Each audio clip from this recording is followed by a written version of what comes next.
Bíblia, Marcos capítulo 10, versículo 35, vou pedir para você ficar em pé, por gentileza, para nós lermos juntos a palavra do Senhor.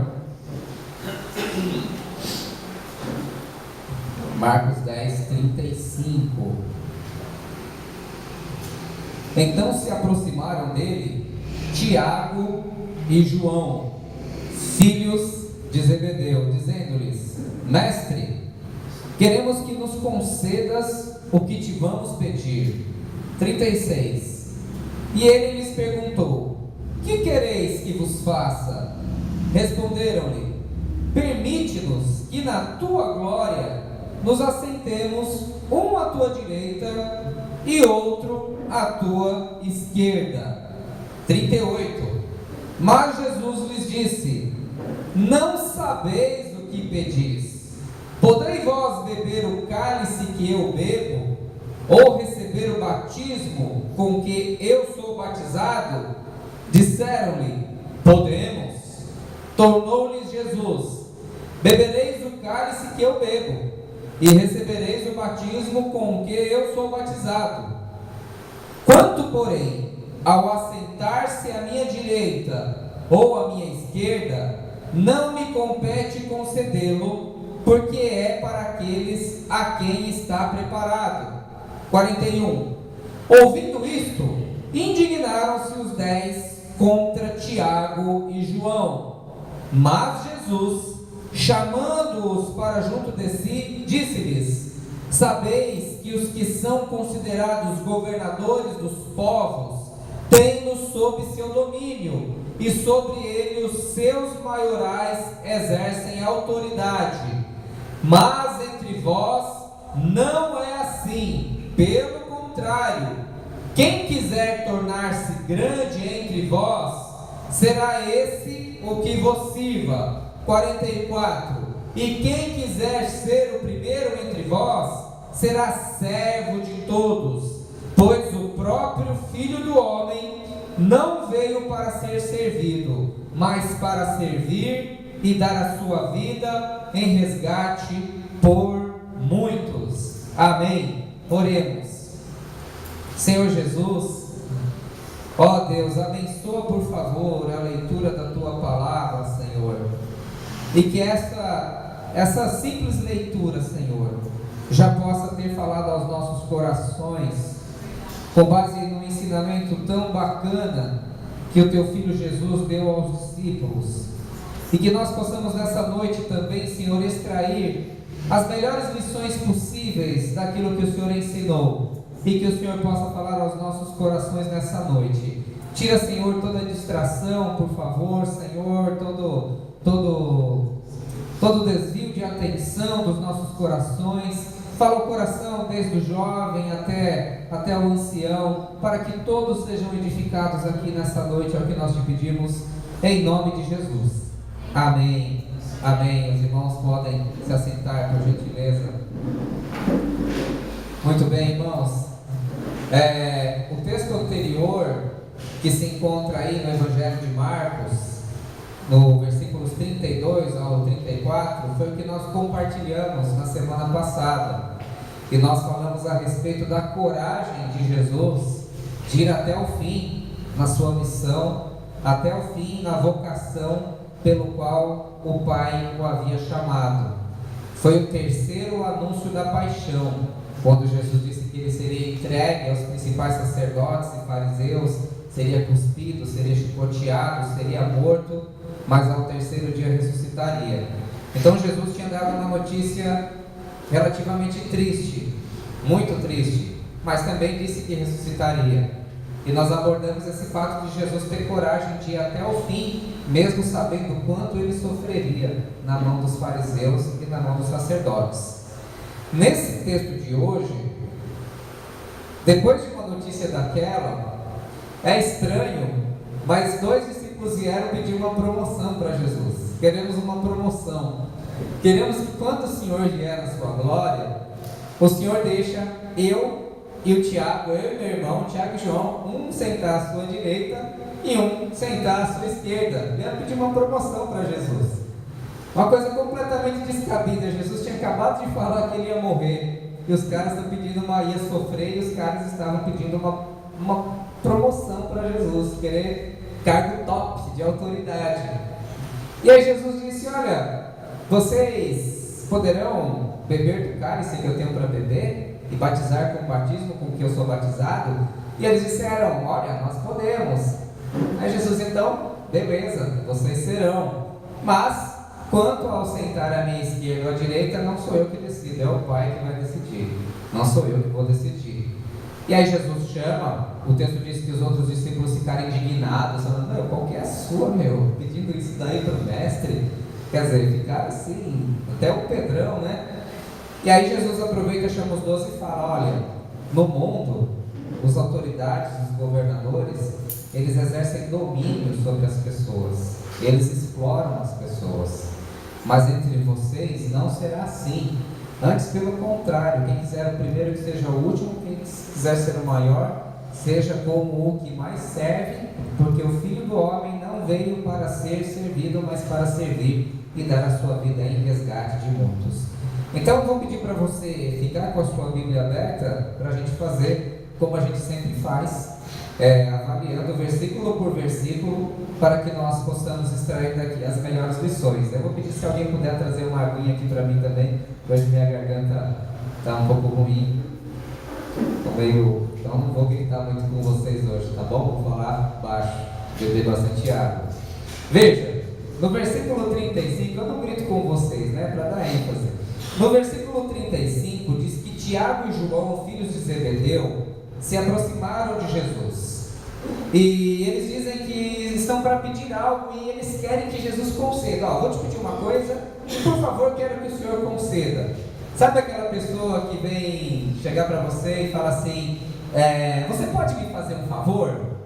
É mais ou menos isso, já induzindo você a se comprometer a fazer aquilo que está sendo pedido, a malandragem.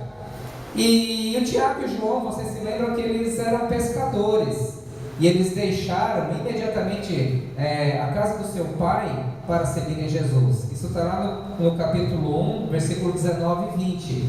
Então eram homens que realmente se comprometeram com o Evangelho.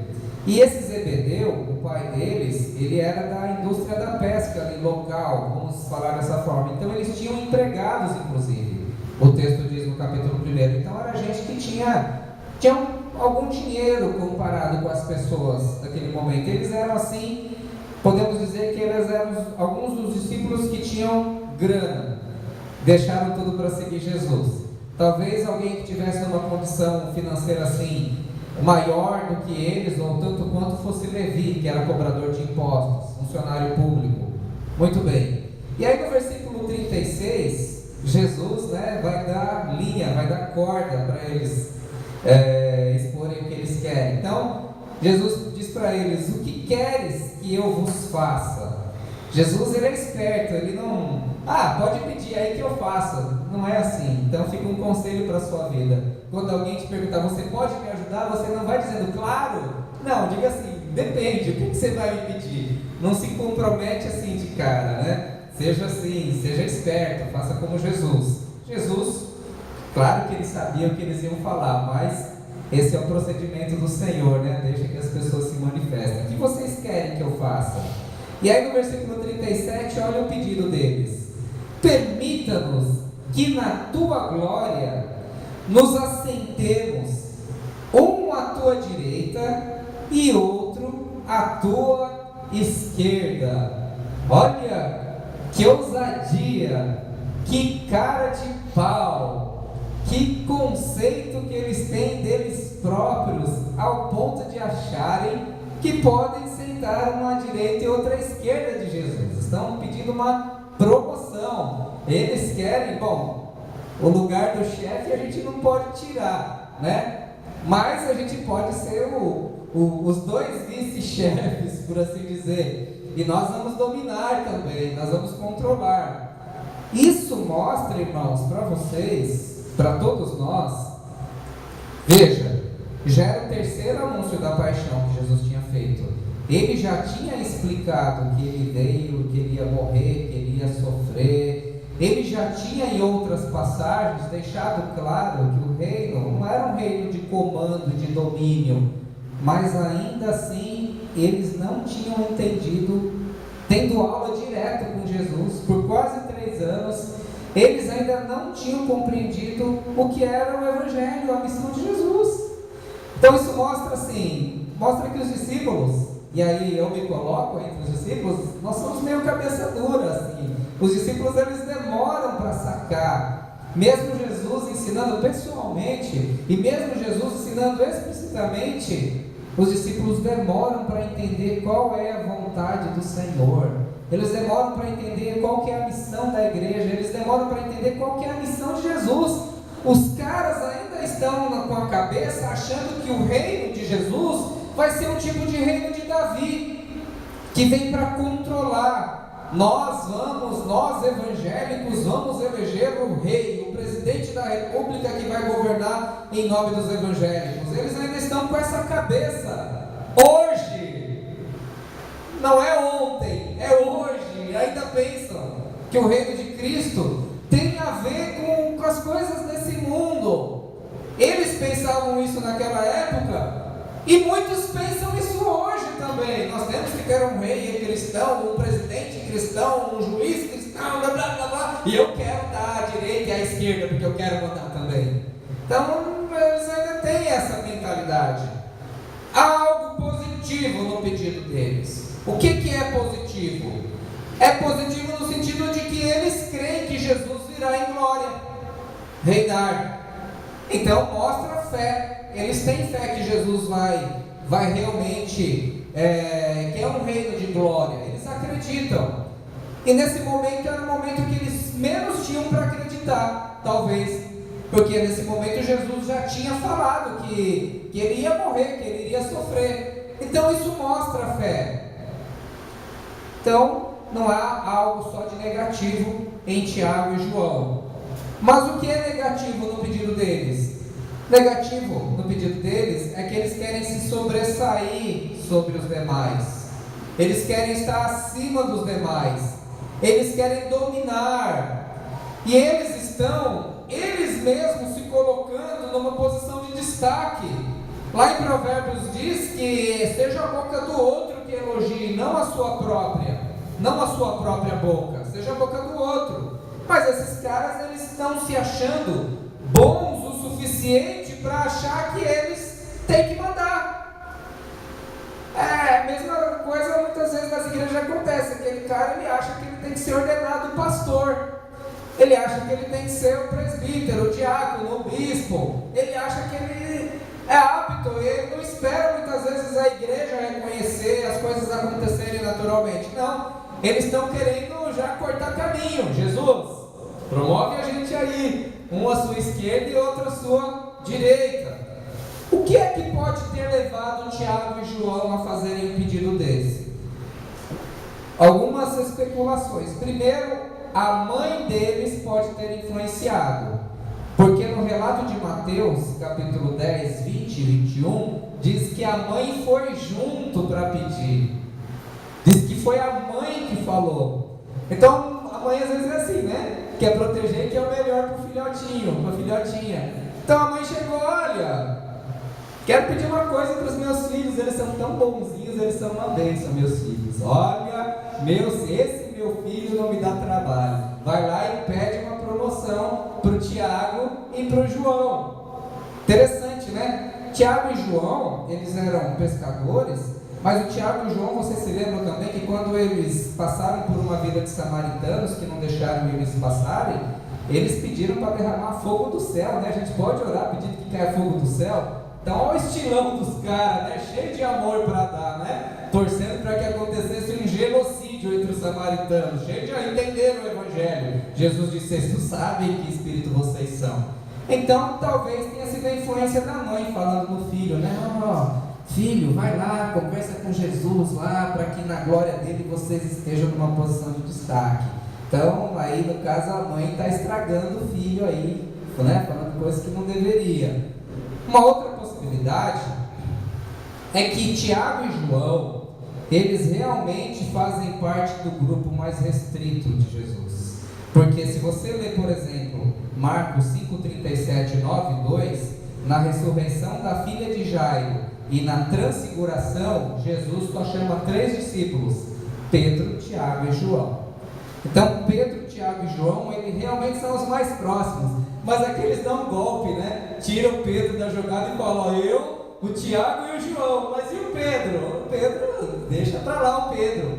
Então, talvez por eles se sentirem mais próximos de Jesus, eles se acham no direito de pedir uma promoção. E não tem direito de pedir uma promoção só porque está mais próximo de Jesus. Ninguém tem esse direito de chegar para Jesus e pedir uma coisa dessas aí. Então eles se enganaram, eles confundiram a intimidade que Jesus deu para eles, essa comunhão, com algo que Jesus não estava comunicando para eles. Então, toma cuidado muitas vezes na sua vida, que um sinal de intimidade e comunhão significa intimidade e comunhão e só. Não significa nada mais do que isso daí, ok? E eles estavam se enganando em relação a isso. Eu já falei que eles tinham uma posição privilegiada antes de serem discípulos. Então talvez a pessoa ache assim: bom, eu era importante no mundo, agora eu tenho que ser importante na igreja também. Nada disso. Não necessariamente. Uma pessoa que tinha recursos no mundo, no círculo dos discípulos, tem que estar no alto. Deus escolheu as coisas loucas do mundo para confundir as sábias, e as que não são para confundir as que são. Então aqui eu acho que eles também se enganaram em relação a isso daí. E há uma teoria que Tiago e João eram parentes de Jesus, que a mãe deles, que se chamava Salomé, era irmã de Maria, mãe de Jesus. Então existe essa teoria muito forte também: bom, nós somos da família, a gente merece privilégio. Mas Jesus, diferente dos nossos deputados, vereadores e etc., ele não favorece parente. Não tem jeito, não tem nepotismo no reino de Jesus. Não, nepotismo é quando você favorece pessoas da sua família para cargos que poderiam ser ocupados por pessoas mais competentes. Jesus não age dessa forma. Jesus é diferente. Então, você não ganha a favor de Jesus só porque você é parente dele de sangue. Isso é muito bacana. A gente viu isso, né? Quem é minha irmã? Quem é minha mãe? Quem são meus irmãos? Diz que são aqueles que fazem a vontade do Pai e não a família de sangue. Muito bem. No versículo 38, Jesus diz para eles assim: vocês não sabem o que vocês estão pedindo. Vocês não têm noção do que vocês estão pedindo. É como assim: vocês acham que vocês estão pedindo alguma coisa legal, uma coisa bacana, mas vocês estão equivocados. É como se Jesus dissesse assim: você não sabe o que você está falando, você não sabe o que você está pedindo. Isso que você está pedindo aí, você não tem a mínima noção, porque vocês estão equivocados. Vocês acham que o meu reino é um reino de autoridade, de mando, e não é nada disso. E o que vocês estão pedindo, se eu der para vocês o que vocês estão pedindo, vai ser talvez pior. Então toma cuidado, vocês não sabem o que estão pedindo. E Jesus faz outra pergunta no 38: podeis vós beber o cálice que eu bebo, ou receber o batismo com que eu sou batizado? Então, vocês pediram, então vamos fazer agora uma prova aqui com vocês, né? Vamos fazer um exame de seleção novamente. Vocês podem beber o cálice que eu vou beber? E o batismo com o qual eu estou sendo batizado? O que é o símbolo do cálice? Cálice é assim: quando você ia numa festa, estava se tomando vinho no cálice e se oferecia para você, estava chamando para você ser participante daquilo que estava acontecendo, no caso, uma comemoração. Então o cálice poderia ser uma coisa boa, mas muitas vezes o cálice pode ser, por exemplo, o cálice da ira de Deus, como em Apocalipse. Vocês se lembram que quando Jesus estava no jardim, em agonia, ele disse: Pai, se possível, afasta de mim esse cálice, mas não seja conforme a minha vontade, mas a sua. Cálice aqui então significa sofrimento. Vocês podem partilhar do meu sofrimento? É isso que Jesus está perguntando. Então vai vendo onde Jesus quer chegar. Vocês podem partilhar do meu cálice. E o batismo, o que significa o batismo? O batismo é um rito de iniciação e identificação. Quando uma pessoa é batizada, a palavra diz que ela é revestida de Cristo. Era o batismo, simbolicamente, não tem o mesmo significado, mas do modo como João Batista batizava. Quem era batizado se identificava com a mensagem de João Batista. Então você se identifica. O que significa o batismo? Aqui é a mesma coisa. Qual é o batismo com o qual Jesus está sendo batizado? É o batismo de sangue. O que significa? Quando você toma uma pedrada na cabeça, alguém que já tomou uma pedrada na cabeça?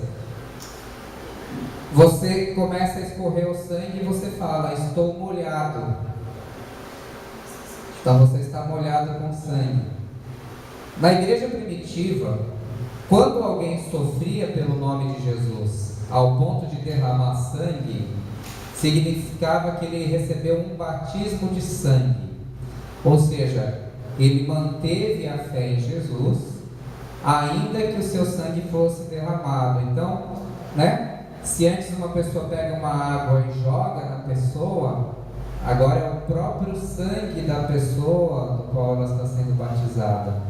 Eu tenho batismo pelo qual passar, vocês podem passar também. Quando isso acontecia com alguém na igreja primitiva, eles nem precisavam ser batizados em água, porque eles já tinham recebido o batismo de sangue. Então eles recebiam o privilégio de todos os batizandos que poderiam participar da ceia do Senhor. Isso significa o batismo de sangue. É isso. E ele pergunta, vocês querem passar por isso? E aí eles que ainda não entenderam isso, no versículo está achando que o cálice deve ser o cálice do Salmo 23, transborda o meu cálice, certamente bondade, ele está achando que é o cálice ali, unge minha cabeça com óleo, meu cálice transborda, ele está achando que é aquele cálice ali. O batismo é moleza. Eles disseram, podemos. Versículo 39 e 40. Podemos, a gente pode beber do cálice e passar pelo batismo. Possivelmente eles não sabiam ainda do que se tratava. E Jesus disse, ok, bebereis o cálice que eu bebo e recebereis o batismo com que eu sou batizado. Ali eles selaram o destino deles. Tiago foi morto ao fio da espada, já no início do livro de Atos dos Apóstolos. Apóstolo João sofreu horrores de apanhou que nem, não morreu martirizado, foi exilado na ilha de Patmos, como a gente pode ver no livro de Apocalipse. Então eles receberam aquilo que eles pediram.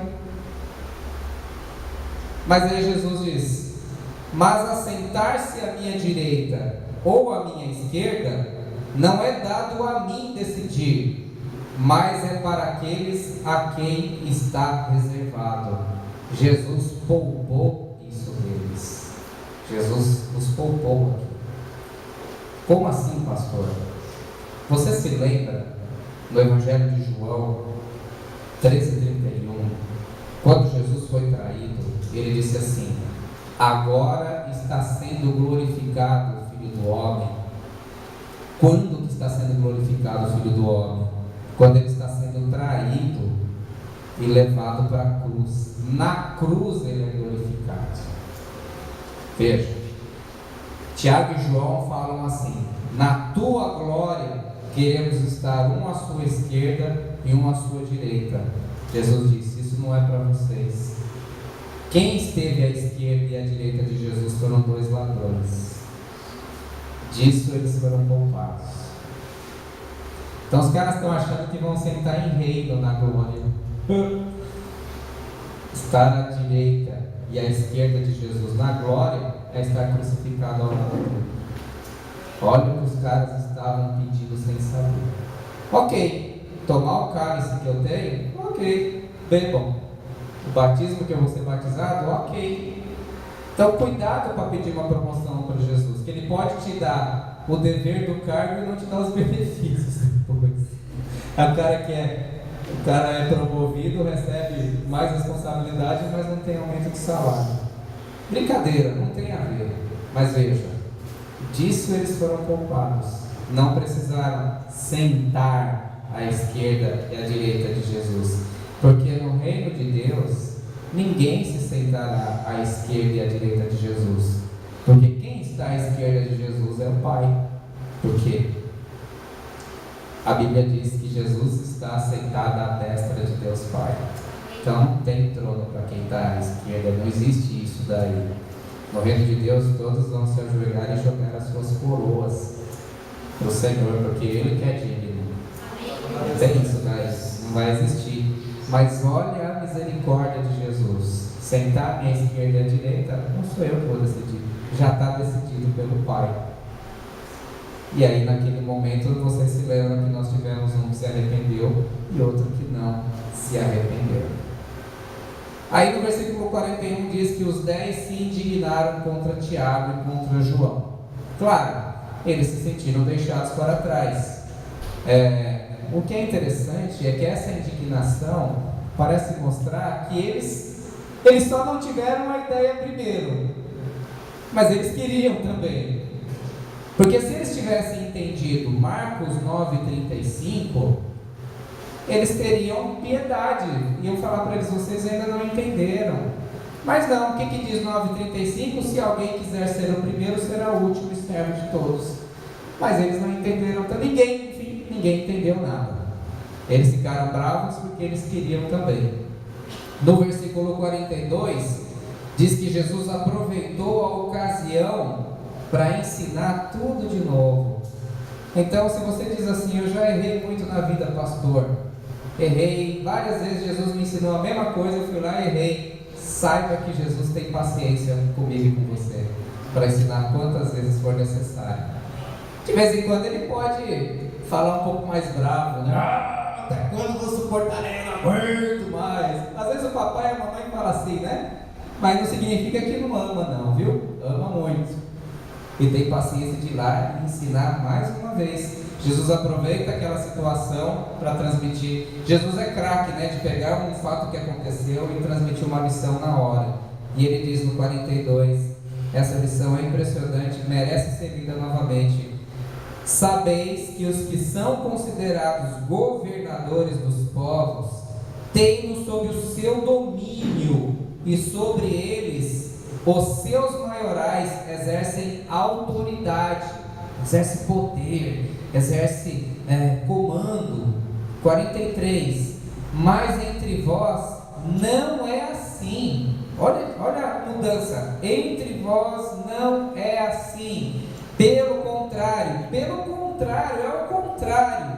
Quem quiser tornar-se grande entre vós, será esse que vos sirva. E quem quiser ser o primeiro dentre vós, será servo de todos. Então aqui é a chamada contracultura cristã, é o contrário. Se no mundo o cara manda, exerce autoridade, e principalmente nessa época em que os reis tinham poder de vida ou morte sobre a vida dos seus súditos.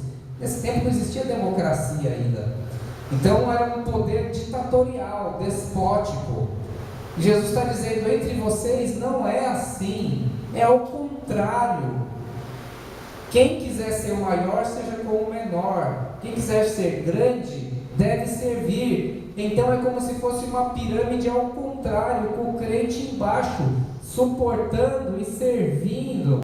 Nem Jesus controlava totalmente a vida dos seus discípulos. Não significa que ele não tinha autoridade, que ele não dava ordens.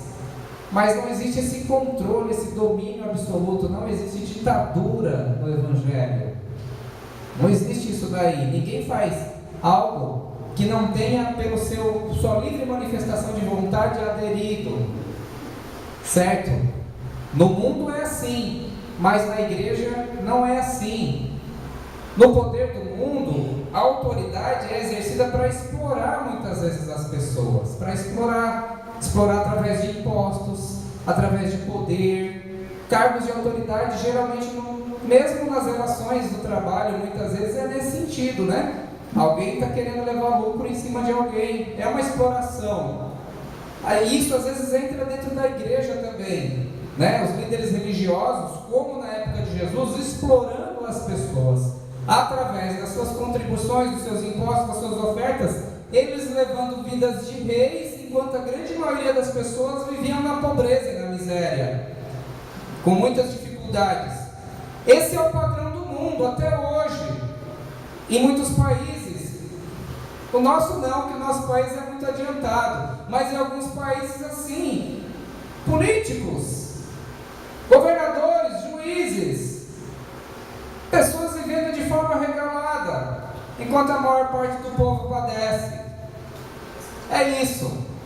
Significa que vai abolir o cargo de governador, de juiz, de prefeito? Não é abolir, ou de rei, que seja. O Evangelho não propõe a abolição, mas propõe a mudança de mentalidade, em que cargos de autoridade não existem mais para explorar e dominar as pessoas, mas para servir.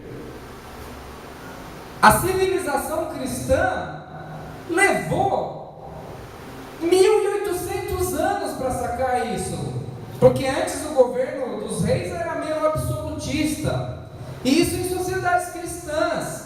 Hoje, quando você fala no Ocidente em governador, vereador, juiz, eles são chamados de servidores públicos. Não é mais o ditador, são servidores, professores públicos, são todos servidores públicos, funcionários públicos, eles funcionam para o público. Mas muitas vezes isso é só na teoria, na prática continua a mesma exploração, mesmo numa sociedade cristã. Mas entre os discípulos não deve ser assim. Quem quiser ser o maior tem que ser o menor, quem quiser grande tem que servir, tem que buscar servir as pessoas. É como se no reino de Deus todo mundo disputasse para servir e não para pedir. Vamos ver quem pede mais. Pede, petição, né? Não é que é errado pedir, não. Jesus mandou pedir em oração, principalmente em oração tem que ser pedido mesmo, mas é como se nós tivéssemos uma saudável disputa entre nós para ver quem vai servir mais. Uma saudável disputa, porque também não adianta servir para aparecer também. Então eu vou servir porque eu quero ser grande. Aí também a motivação já ficou ruim. Aí a gente mostra que a gente não entendeu nada também. Então é uma disputa para servir. É isso que Jesus ensina. E finalmente no versículo 45, Jesus ele se coloca como exemplo daquilo que ensinou. Veja, pois o próprio Filho do Homem não veio para ser servido, mas para servir e dar a sua vida em resgate de muitos. Então, a primeira parte do versículo, Filho do Homem, a gente já falou sobre o Filho do Homem, o significado, né, em outras pregações. Não veio para ser servido, ou seja, eu não vim para ser aquela liderança que vocês estão acostumados. O cara é o sacerdote, você tem o cara que passa a roupa, o cara que engraxa o sapato, o cara que arruma a casa dele, o cara que tal, e ele só manda e tal. Não vim para isso, eu vim para servir. Então ele mostra isso com a vida dele, com o exemplo dele, lavando os pés dos discípulos. Isso não significa que Jesus não se deixasse servir quando necessário. Ele deixou que uma mulher, que uma mulher lavasse os pés dele com um perfume super caro e enxugasse com seus cabelos, por exemplo. Então ele se permitia servir também. Não é um cara orgulhosão também, só eu que sirvo e ninguém me serve. Tem cara que é assim, tem gente que é assim, só quer fazer e não quer ser servido por ninguém. Isso também está errado. Mas o foco de Jesus era servir. Eu não vim para ser servido, mas eu vim para servir. E qual era o maior serviço de Jesus? Dar a sua vida em resgate de muitos. O que significa dar a sua vida em resgate de muitos? Esse trecho, irmãos, já produziu um caminhão de interpretações, enciclopédias, livros e mais livros. O que significa resgate? Por exemplo, tem gente que entende que Jesus pagou um resgate para o diabo, porque o cara estava escravizado pelo diabo. Jesus paga um resgate para o diabo para libertar. Está errado. Deus não tem que pagar resgate para diabo nenhum. Tem que se submeter a diabo nenhum, pagar resgate. Não tem nenhum lugar na Bíblia que diga isso daí. Jesus, segundo, ao meu ver, as melhores interpretações, Jesus nos resgatou da maldição da lei, porque a lei diz: aquele que pecar morrerá. Então, como todos pecaram, todos morrerão, mas Jesus experimenta a morte por todos, leva sobre si os nossos pecados, para que a maldição da lei não recaia sobre nós, mas recaia sobre Ele na cruz, e assim Ele nos resgata da maldição da lei, e somos salvos porque somos resgatados por Ele, e assim fazendo Ele nos resgata, ou nos livra assim, do poder do diabo, porque o diabo não nos toca. Ele nos livra do poder do pecado e nos livra também do poder do mundo sobre nós, porque nós recebemos o Espírito de adoção que clama: Abba, Pai, que não é o Espírito desse mundo. Nós recebemos o Espírito de adoção. Então significa que tem que ser uma realidade na vida do cristão, a cada dia uma maior libertação do pecado, do mundo e da influência satânica sobre a vida dele, porque Jesus nos resgatou da maldição da lei, e o pecado não terá domínio sobre nós, como diz lá em Romanos capítulo 6, porque a maldição da lei foi sofrida por Jesus, para que nós possamos viver vida e vida em abundância, e não recebamos mais em nós as consequências dos nossos pecados, porque nós somos resgatados por Cristo Jesus na cruz do Calvário, e o maior serviço que Jesus pagou por nós foi morrer na cruz, em nosso favor, em nosso lugar. Esse foi o maior serviço que Jesus realizou. E é isso, meus irmãos. Por isso que, depois de um ensino como esse, a gente chega a algumas conclusões. Primeiro, um ensino negativo e um positivo. O negativo é: não busque o poder pelo poder, não busque a fama pela fama, não busque aparecer somente por aparecer, o dinheiro somente pelo dinheiro, porque isso vai contra os valores do reino de Deus. Não tem a ver com Jesus a busca por fama, por poder, por mandar no outro. Às vezes a gente pensa: isso daí é uma coisa grande só, então isso não tem a ver comigo porque eu nunca vou disputar o poder. Pode ser coisa pequena, pode ser o poder lá no setor que você trabalha, pode ser o que for, a lojinha que você tem, a barraca na feira. Você exercer o poder despótico está errado. É no contexto que nós vivemos que as palavras de Cristo têm que ser aplicadas, porque se você for despótico e autoritário, por exemplo, no setor da sua empresa, significa que se você fosse rei, você seria também, porque quem não é fiel no pouco não é fiel no mundo. Simples assim. Então cada um vai ser julgado e testado dentro do próprio contexto em que viveu. E cada dia nós estamos sob essa avaliação e supervisão da parte do Senhor. Se estamos servindo ou oprimindo, pode ser na sua casa, na sua família. Você exerce uma autoridade despótica, uma autoridade ditatorial sobre os seus, certamente se fosse colocar sob um poder maior, você seria também. E aí nós não podemos falhar. Então ninguém deve buscar o poder pelo poder, a fama pela fama, o dinheiro pelo dinheiro, porque isso não faz parte dos valores do reino de Deus. E finalmente, meus irmãos, se nós não podemos buscar o poder pelo poder, a fama pela fama, o dinheiro pelo dinheiro, nós devemos sempre buscar oportunidades para servirmos aonde nós estivermos e naquilo que nós estivermos fazendo, para que nós possamos imitar o exemplo de Jesus nas nossas vidas. Buscar servir no contexto em que nós estivermos. No contexto em que nós estivermos, procurarmos realmente sermos o menor de todos, o servo de todos. Por exemplo, na família, começa na família isso daí. Então, eu vivo na minha família pelo bem-estar do cônjuge, do meu cônjuge. Eu vivo na minha família pelo bem-estar dos meus filhos. Eu não uso a minha família para me beneficiar, mas eu Eu faço o meu melhor dentro do meu contexto para servir dentro da minha casa, cada um na sua. Talvez um dos cônjuges trabalhando fora, outros trabalhando dentro, filhos ajudando e estudando, mas todos contribuindo para o bem comum, não para ser servido, mas para servir. E se cada um servir, nas famílias em que todos trabalham para servir uns aos outros, existe paz, existe felicidade. Agora, nas famílias em que um é egoísta e não quer fazer a sua parte, sempre vai acabar gerando algum tipo de insatisfação, tristeza e dor. Em todos os aspectos, em tudo, até a vida conjugal é um serviço. Vamos falar disso daí no encontro de casais, mas até a vida conjugal é um serviço.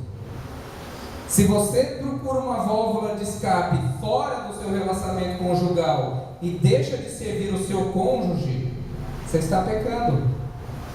Está pecando também, porque você tem o dever como marido ou como esposa de servir. Porque o apóstolo Paulo diz: o seu corpo não pertence a você, e nem ao corpo da mulher pertence a ela, e nem o do homem ao homem. Então você vê até nessas pequenas coisas. Porque imagina se uma pessoa viver somente para o seu prazer. Eu vivo só para satisfazer uma hora, o outro vai se frustrar. E esse casamento pode acabar.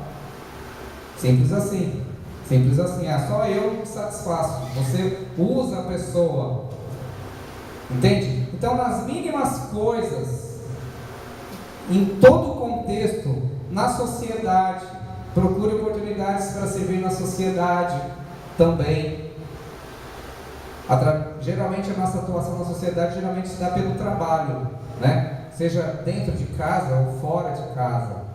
Sirva da melhor forma possível, faça o melhor como se você estivesse fazendo para Deus.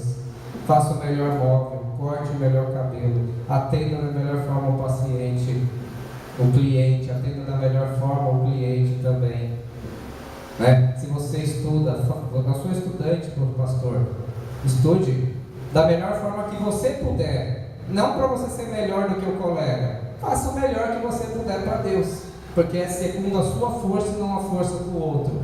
Tem uns que são melhores em outras coisas, matemática, enfim, cada um na sua, mas fazer o melhor como se estivesse fazendo tudo para Deus, e o Senhor há de te prosperar em nome de Jesus Cristo. Amém. Sem precisar você pular nenhum atalho. No ministério, na igreja, você pode servir com dons e talentos. Dons é aquilo que o Senhor te deu: dom carismático, profecia, pregação, ensino, ministério. Talento é aquilo que você já tem naturalmente. Pô, eu sou um encanador, tá quebrado o encanamento da igreja, vou lá, é o seu talento, vou lá arrumar. Ou então, mesmo com os seus serviços dentro da comunidade, o irmão Luiz já falou sobre isso daí. E tantas coisas mínimas, O senhor Marcos, que sofreu o AVC, ele disse que ele ficou nessa igreja. Falei, porque o pastor prega bem, não é isso? Não, claro que eu não falei isso, né? Eu sou bobo, mas não sou tão bobo assim, né? Essas bobagens eu só brinco com a minha esposa só. Muito bem. Mas ele disse porque essa igreja é muito calorosa, é muito receptiva. Ele disse, porque vocês me tratam muito bem sem me conhecer. E ele foi ficando aqui. Então você presta um serviço quando dá um abraço em alguém no ministério. Sabia? Eu conheci histórias de pessoas que entraram em igrejas. Isso aqui obviamente não é indireta, que a gente sempre pega o pastor ou o louvor, né, como exemplo, que é o que mais aparece.